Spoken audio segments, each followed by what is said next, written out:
YouTube'daki ilk videoma hoş geldiniz. Şu an görmüş olduğunuz gibi elimde 2 tane para birimi var. Başlıktan da görmüş olduğunuz üzere markete gideceğiz. Kendimle alakalı videoyu yani bir iki tane kardeşimiz, abimiz merak ederse ilerleyen vakitlerde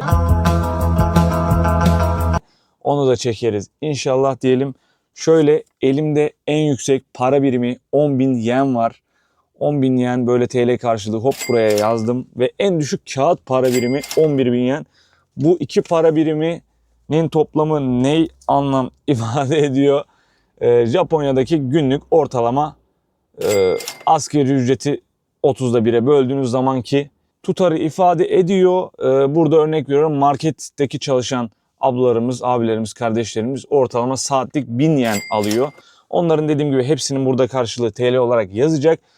Biz de bir haftalık ihtiyacımızı, gerekirse 2 haftalık ihtiyacımızı bugün 2 tane market zincirinden tak tak şuralara koydum ikisinde. Onlardan dediğim gibi bir haftalık bir ihtiyacımızı karşılamaya çalışacağız. Ben burada oturumlu değilim. Normal turistim. Onu söyleyeyim tekrardan. Kanalın konseptiyle alakalı çok ufacık bir şey söylemek istiyorum sadece. Hiçbir yerde oturumlu olarak kalmayacağım. Backpackers, normal çantalı gezgin olarak devam edeceğiz. Hayatımıza inşallah çok ülkelerde görüşürüz. Biraz da heyecan var. Umarım beni de o konuda anlıyorsunuzdur. Bakalım ilk video hayırlı uğurlu olsun diyelim. İlk market zincirine Genki'ye doğru geçeceğiz. Orada ihtiyacımız olan her şeyi alıp detaylı bir şekilde TL karşılıkları, dolar karşılıkları, günlük asgari ücretin burada TL karşılığı ve dolar karşılığı, onların hepsini size geçeceğim. Birazdan markette görüşürüz. Arkadaşlar şimdi markete geldik. Sesimi çok fazla yükseltemiyorum. Çünkü Japonlar bunu kendi aralarında hakaret olarak algılıyorlar. Buradan şimdi bir tane su aldım. Şöyle hemen fiyatını göstereyim. 59 yen, onun TL karşılığını yazacağım. Şu reyonu da size göstermek istiyorum. Gerçekten su niyetine içtikleri bayağı. Şunların hepsi su niyetine içtikleri şeyler. Restoranlarına gittiğiniz zaman da önünüze koyulan, nasıl desem size, bitkisel su gibi böyle. Tam böyle içtim, yakın bir tat yok bize. Onu söyleyemiyorum size gerçekten. Böyle yani sadece böyle şu Fanta çeşitleri bizim Türkiye'de vardır. Onun dışındaki şeylerin çoğu sadece bu Japonya'da olan şeyler. Dostlar, bu reyonla alakalı göstermem gereken bir şey var. Mesela şu tatlı. Şunlar normal de şu reyon full tatlı. Birkaç kere bundan dilim yandı. Şununla alakalı bir şey göstereceğim size. Fiyatlar bu arada 99 yen. Gayet uygun. TL'ye vurduğunuzda da uygun. Şunlar full sıfır şeker. Garip bir şekilde. Full içindeki, yani gördüğünüz görseller %100 doğru. Zaten bunlarda şöyle bir olay var. Ürünlerde yalan atamıyorlar. Örnek veriyorum, şu ürünün içindeki şeyler yoksa bunun bir kapsamı cezası var kendilerinin şeylerine göre, kanunlarına göre. Bakın, portakal suyu 178 yen ve %100 kesinlikle alınması gereken ürünlerden bir tanesi. Ice tea, böyle bu tarz şeyleri var. Bizimkilere yakın, öyle ekstra şey gördüğüne bakmayın. Normal 1 litre kahveleri var. Bunlar gerçekten ucuz dışarıya göre. Birazdan size küçük kahveleri de göstereceğim. Bununla aynı fiyat. Ama işte tamamen bu ev usulü. Gayet iyi. Şu arka tarafa doğru gittiğinizde orada bayağı bir et ürünleri de var. Onları da göstereceğim ama domuz çoğu. O domuz yiyen arkadaşlar varsa, nasıl desem, bizim mantılar gibi bir yerde benim önüme gelmişti. Maalesef yanlışlıkla bir kere de tattım bunu. Tadı güzeldi ama domuz. Onu tekrar size söyleyeyim. Domates salçalı arkadaşlar, şöyle bakın. Bayağı dolu dolu. Nereden bak? Evet, 400 gram varmış zaten. Şundan 2 tane alacağım. Gerçekten ihtiyaç. Şu tarz tekli tavukları da var. Ben bunları bayağı bir seviyorum. Yani gerçekten güzel. Hatta şundan bir tane alacağım. Arkadaşlar, bu reyonda tavuklar hariç haliyle hepsi domuz. Yiyen arkadaşlar varsa şöyle göstereyim fiyatları. Bakın, bu 498 yen. Şöyle gördüğünüz gibi kıyma. Gayet iyi fiyat. Belki domuz olmayabilir, ondan emin değilim. Ama şunların çoğunun domuz olduğunu biliyorum. 439, 450. Sadece bifleri diğer gideceğimiz yerde göreceksiniz. Onların da fiyatları gayet ucuz. Yine burada bayağı bir salam çeşidi var ama dediğim gibi hepsi domuz. Sadece şurada bir tane şey var. Onun da ChatGPT sana bırakıyor. Yani riskli, yersen yersin, yemezsen mecbur, yiyebileceğin bir salam çeşidi yok. Sebze fiyatları biraz pahalı. Bakın şu şekilde.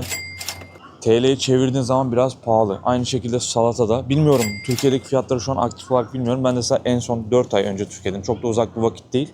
2 tane mixliyorlar. Bakın şuna salata diyorlar. Sadece içinde turp mu? Sadece marul ve marulun sanırım sert tarafı var. Yanlış bilmiyorsam şöyle 2 tane mesela havuçla şeyi karıştırıp salatalık yapıyorlar. Şunu ürünlerde, yemeklerde çok kullanıyorlar. Şunun da fiyatı bu şekilde. Sadece şundan bir adet alabilirim. Gerçekten yemeklerde iyi gidiyor. Hazır paket yemekleri de var, size göstereyim. Mesela direkt şey gibi böyle bizim maket ürünler oluyor ya, 299 yani, bakın koymuş bu şeye, 349 bunun fiyatı da. Güzel oluyor, çok hazır. Mesela şunu yiyebiliriz. Bizim Müslüman olanlara göre okey. Yani yiyebileceği bir çeşit var burada. Müslüman olmayan ya da Müslüman olup da domuz yiyenler vardır. Onlar için zaten buranın hiçbir sıkıntısı yok. Bakın şu tarz ürünleri, yumurta çırpılıyor. Nugget içinde, pilav da var alt tarafında. Bunu açtıktan sonra içine döküyorsunuz. 299 yen TL karşılığını vuracağım. Şöyle günlük ürünleri de oluyor. Sadece bir gün tüketimi kalmış. Mesela diğer gün bu kullanılmayacak halde, şöyle zaten tarihine bakarsanız 11'i diyor. Yüksek ihtimal ayın 10'u falandır bugün ya da 11'idir. Tam onu ben de bilmiyorum. Bu tarz ürünleri de var. Gerçekten güzel oluyor. Aperatif olarak hemen elinize alıp arabada tüketebiliyorsunuz. Ki zaten bunların çoğu da arabada yemekleri yiyorlar, tüketiyorlar. Şurada mesela birazdan çıkayım, park alanına gidelim. Çoğu elinde bir şeyle yemek yiyor olacak. Muzlarda 99 yen diyor 2 tanesi.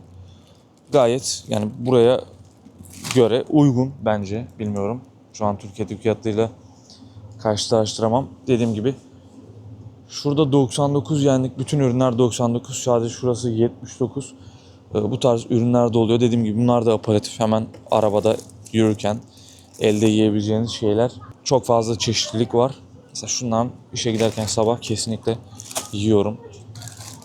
Şurada bir tane daha var. Fiyatları gayet uygun. Arkadaşlar çoğu kişinin ilgisini çekecek ürünlerden biri yine alkol reyonu.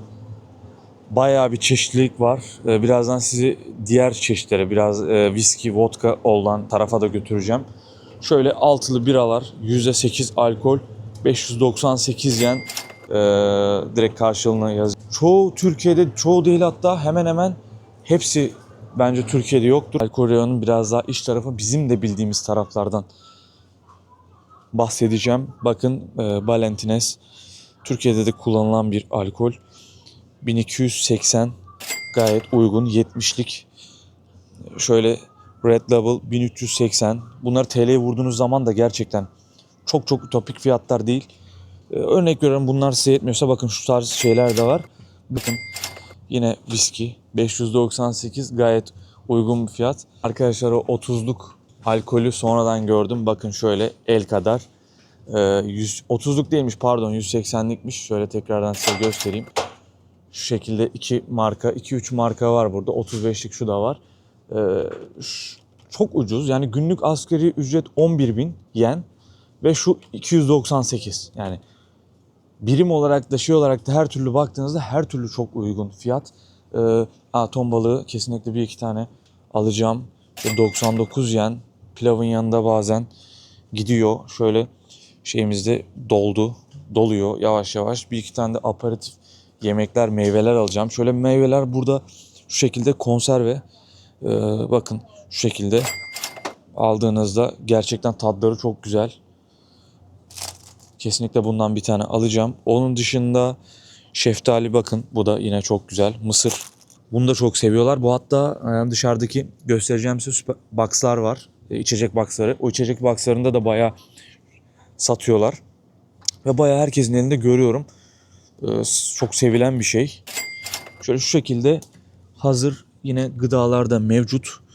Şu an pek canım çekmedi çünkü bayağı bir kılçıklı bunlar. Bayağı yoruyor beni. Bu şekilde noodle'ları da var. Bakın 98 yen mesela, gayet uygun. Biraz daha büyüğü şu bayağı doyurucu. Yani tek öğünde gidebilir. 148 yen gayet uygun. Şöyle sürekli gördüğünüz gibi burada bir sürü çeşit var. Ufaklığımız da burada. Çikolata ve tatlı reyonunda gerçekten göstermek istedim. Bayağı bir çeşitlilik var şöyle görmüş olduğunuz gibi. Ve gerçekten çikolataları çok güzel. Şimdi bir tane Crunchy, yanlış hatırlamıyorsam markasını şey var, ondan alacağım bir tane. Bu değil. Bu değil. Bu değil. Ben farklı bir şey istiyorum. Şu da çok güzel çikolata. 398 mesela fiyatı. Ya da şu tarz, bunu da yedim. Bu da bayağı iyi. Almond 228. Ama porsiyonlar şu an mesela kamerada nasıl görünüyor bilmiyorum. Porsiyonlar çok küçük. Gerçekten çok küçükler. Aldığınız zaman bakın mesela şu şey görünüyor ama içi bomboş. Ama kaplara çok önem veriyorlar. İnsanların böyle, burada zaten görsel kötü olan hiçbir şey yok. Yani gerçekten görsel kötü olan hiçbir şey yok. Bunu rahatlıkla söyleyebilirim. İsterseniz mesela şu şekilde uygun fiyatlı çikolatalar da var. Jelibonları da göstermek istiyorum size. Gerçekten fiyatları çok uygun ve çok güzel. Tadı müthiş yani, öyle söyleyebilirim. Çok yani görüntüsü kadar tadı da güzel. Bunlardan birer tane de alacağım. Arkadaşlar bu marketin şöyle bir özelliği var. Genki hem food hem yemek ve ilaç olarak geçiyor. Şöyle bu reyonların hepsi görmüş olduğunuz gibi ilaç reyonları, ama bizim kırmızı reçeteli aldığımız ilaçlar tabii ki burada yok. Şu tarz mesela bakın, şunlar çok işe yarıyor. Sert işte çalışanlar için enerji veren, mesela o gün güzel beslenemediyseniz vitaminler var şu şekilde. Bunlar da mesela şu protein barlar, ben bisiklet sürdüğüm zaman özellikle alıyordum, çok iyi.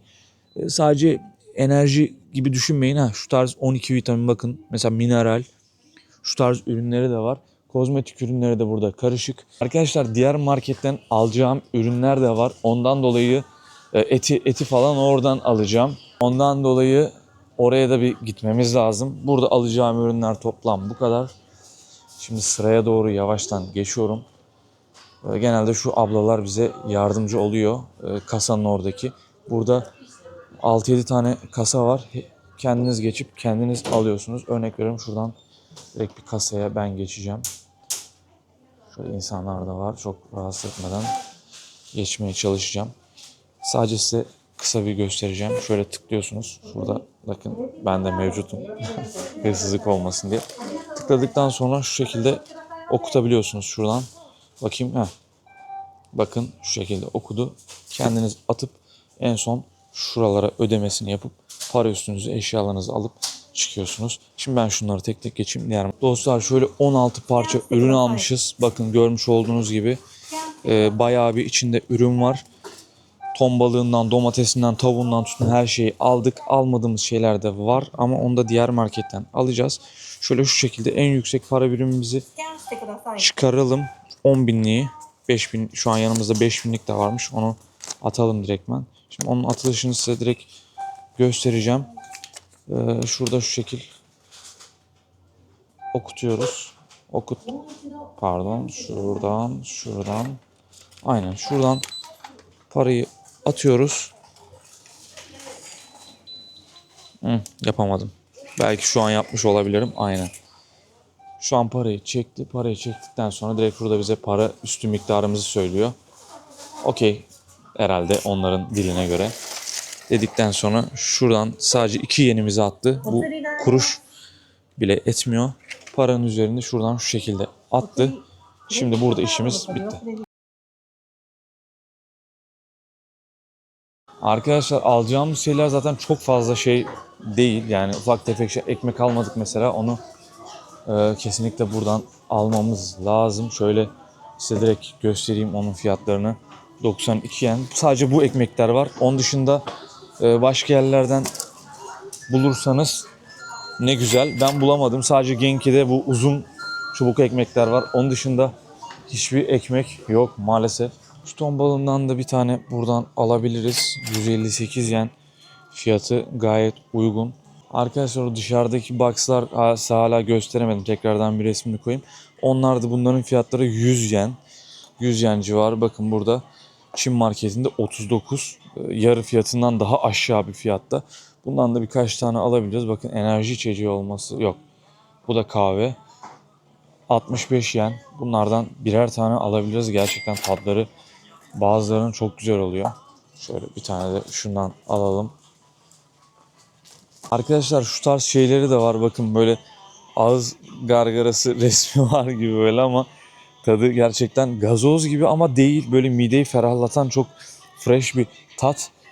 Şunu da kesinlikle iki tane şundan alabiliriz. Bu da onun aynısı. Şu Skal markalı. Bu da kesinlikle aynı tada yakın ve güzel. Arkadaşlar şu tarz vitamin destekli ürünler de var. Şöyle fiyatı arka tarafa düşmüş. 48 yen. Bundan da bir tane alıp deneyebiliriz. İnşallah onu yerine koyarsam. Bakın arkadaşlar şu tarz donmuş ürün çeşitleri de var. Donutlar var. Şunun ne olduğunu bilmiyorum. Krep diyor. Ürünler mesela bakın içinde hamurun içinde yeşil fıstık ezmesi gibi, çikolata gibi çok fazla şey var. Bunların hepsini yani deneyemeyiz. Mide de almaz. Gerçekten çünkü tatlısı çok tatlı, tuzlusu da aynı şekil. Bazı insanlar kameradan kaçıyormuş. Onu yeni deneyimliyorum çünkü ilk videom haliyle. Arkadaşlar şu tarz ürünler de var. Geleceklere tavsiye. Gerçekten bunlar da güzel. Bildiğin nugget. Şöyle porsiyon çok çok büyük değil ama kesinlikle şu 2 gün mesela yeterli bir miktarda. Bugün bunun balıklısını almıştım. Balıklı salamlı. Gerçekten o da güzel bir üründü. Bunlar denenebilir yani. Rahatlıkla bunları alabilirsiniz. Bakın mesela acılı biraz daha halleri var burada. 528. Gayet güzel ürünler. Şimdi bizim burası 774 yen tuttu. Yani geneli zaten içecekti. Şuradan alttan bozuklukları bakın şuraya fırlattı bize. Şuradan bozukluklarımızı alıp en son fişimizi de verdi. Etimizi almaya gidebiliriz. Şimdi Yashizo'ya geldik. Bakın şöyle görmüş olduğunuz gibi bayağı büyük bir yer. Çok meşhur. Arka tarafında kumarhane, oyun salonları falan da var. Bayağı bir işlek nokta. Şurada Docomo falan da var. Şimdi içeri yavaştan gidelim. Şunu da göstermek istedim. Bakın şöyle alıcısına güzel fıçılar mevcut.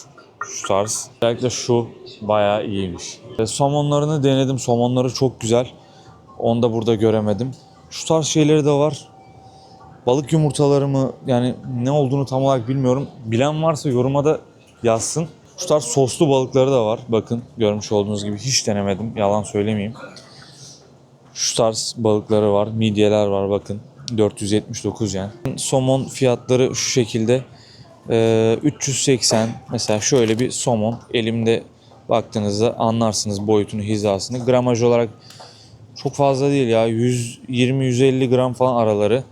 Hemen hemen 398 yen. Şurada zaten görmüş olduğunuz gibi. 398 yen. Çok büyük bir para birimi değil. 11.000'den hesap edin işte. Günlüğü 11.000. 398 yen. Kafanızda hesap yapın. İyi mi? Pahalı mı? Uygun mu? Değil mi? Şurada bir şey gördüm. Bakın hindi mi? Yok. Bu bayağı ultra pahalı. 6800 ilk kez gördüm bu kadar pahalı bir şey. Şaşırtıcı. Şimdi et reyonuna doğru bakın. Geçiyoruz. Şöyle şeyleri var. Çok güzel hazırlıyorlar. Şu paketlere bakın mesela. Yani paketleme konusunda çok iyiler. Çok da ellemek istemiyorum. Ya farklı bir yaklaşım görmek hiç istemem. Şuraya doğru gidelim. Yine balıkları burada çok fazla. Özellikle şuradaki şeyler. Bakın çok farklı bir balık. Gerçekten. Görünüyor mu? Şöyle biraz daha yakınlaştırayım. Allah bilir nedir yani. Şunu bizim evdeki Endonezyalı bir tane çocuk var. O bunu hep alıyor. Nasıl yapıyor bilmiyorum. Çocukla da çok fazla aram yok. Soramadım da yani. Şöyle aşağıya doğru gidelim. Yani bu sefer biflerini oraya bulduk. Onlardan bir iki tane bif alacağız. Şu tarz Tom ve Jerry bifleri. Yani aynen bu. Fiyatı bu. 1000 yen. Yani günlük asgari ücret burada 11-12 bin, 15 bin, 10 bin yen. Şöyle kaç gram? 330 gram bifin fiyatı yani bir kişi için fazla. Günlük aldığımızı farz edersek yine alınır. Yine üzmez bir fiyat. 300-400 gram bifler. Bunlar bazen indirime düşüyor. Mesela şunun gibi. Şu %20 indirimde, bu da %20 indirimde. Bu kasaya gittiğimiz zaman düşecek. 1195, 1033'e düşmüş. Ve ben şunu alayım. Bu her türlü işimizi görür. 2 günlük bile olsa ben bunu 2 günde ezerim zaten. Noodle'ların olduğu reyonu buldum. Şöyle bir iki tane de, hatta gerekirse 3-4 tane falan da bir noodle alacağım. Ya bizim evdekiler genelde pilav çok yapıyor. Burada ekmek tüketilmediği için şunun fiyatı güzel bu arada. Bundan 2 tane alınır. Gayet uygun. Şundan da alınır. Neyse 128. Gayet uygun. Fiyatları yazıyorum zaten. Bir tane daha alayım. Sadece tek hatam. Şu an kucağımda şu şekilde geziyorum. Bakın. Bu beni üzüyor. Şu an olduğum yerde ne kadar süre olduğum belli değil. Ondan dolayı çok fazla bir şey almak istemiyorum. Ama şu aldığımız eşyalar bize ortalama 7-8 gün, biraz fazla olabilir. Belki 5-6 gün rahatlıkla yeter.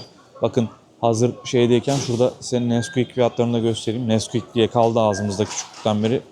Reklamı güzel yapmışlar. Şöyle Nesfit mi artık? Nedir bu? Bilmiyorum tam olarak. Fiyatlar da o şekildeydi. Hazır onu da aradan size çıkarayım. Şimdi yardım isteyeceğim mecbur. Thank you. Thank you. Thank you, sorry.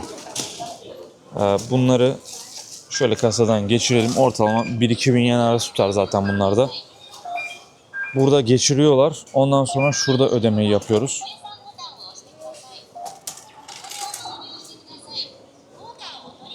Thank you. Şimdi burada ödemeyi yapacağız. Bakın burası direkt bize ayrılmış yer. Şöyle de kendimizi de gösterelim. Şimdi ben parayı çıkarayım. İnşallah bu yıl çıkarırsam. İnşallah 650 bozuğum vardır. Maalesef bozukluklarımız yetmedi. Ondan dolayı bir binlik dağıtmak zorunda kaldım. Şu bozuklardan ülkede nefret ediyorum. Bakın şöyle bu kadar bozuklar veriyorlar. Bir tane thank you, bir tane rica ettim. Burada aldığımız ürünlerde bunlar arkadaşlar. Bakın şöyle noodle, bir noodle daha. Bir et aldık şöyle. Kaç gram? 350 gram et. Şöyle bir noodle daha. Acılı, güzel. Şöyle altında bir tane daha ondan. Bunlar bir öğün çok rahat yetiyor. Yani yediğiniz zaman gayet doyabilirsiniz. Doyurucu. Ben zaten günde tek öğün yiyorum evde. Geneli dışarıda oluyor. Ondan dolayı bu aldığımız toplam bugün şeyler, toplam ne kadar tuttuğunu ben de bilmiyorum. Şimdi ekrana yazarım. O tutar, o ürünler bana çok rahat 4-5 gün, hatta 6-7 gün rahat yeter. Sürekli evde yiyen biri olsaydım evet o zaman belki yetmeyebilirdi. Şimdi çok güzel. Arka çıkış kapısı nerede? Şuradan bir şansımızı deneyelim. Marketler çok karışık. Bakın şöyle bir perukçu da var şurada. Standlar var. Standlarda bir şeyler satıyorlar. Bakın şöyle günlük taze fresh şeyler de var. Fresh ürünler de çıkıyor. Burada çok güzel oluyor ürünlerin fiyatları. İnsanlar dediğim gibi yani belki bazıları çok kameraya bu tarz şeylere alışkın değil. Ondan dolayı siz kamera kadrajında olmayanlar eliyle gösteriyor yanındakilere. Ben onu görüyorum. Bazen insanlara da videoyu çektiğim için mecbur çıktığı için kafa sallıyorum mecbur. Şurası yüksek ihtimal benim çıkış yerim. Fiyatları buraya yazıyorum, ürünleri şurada gösteriyorum. Sizce nasıl, uygun mu, değil mi? Dışarıdan TL bazlı geldiğinizde nasıl ya da Japonya'da yaşayan insanlara göre nasıl? Sizce bu yorumlarınızı bekliyorum. Gerçekten aşağıda buluşalım. Diğer videoda görüşmek üzere. Kendinize iyi bakın.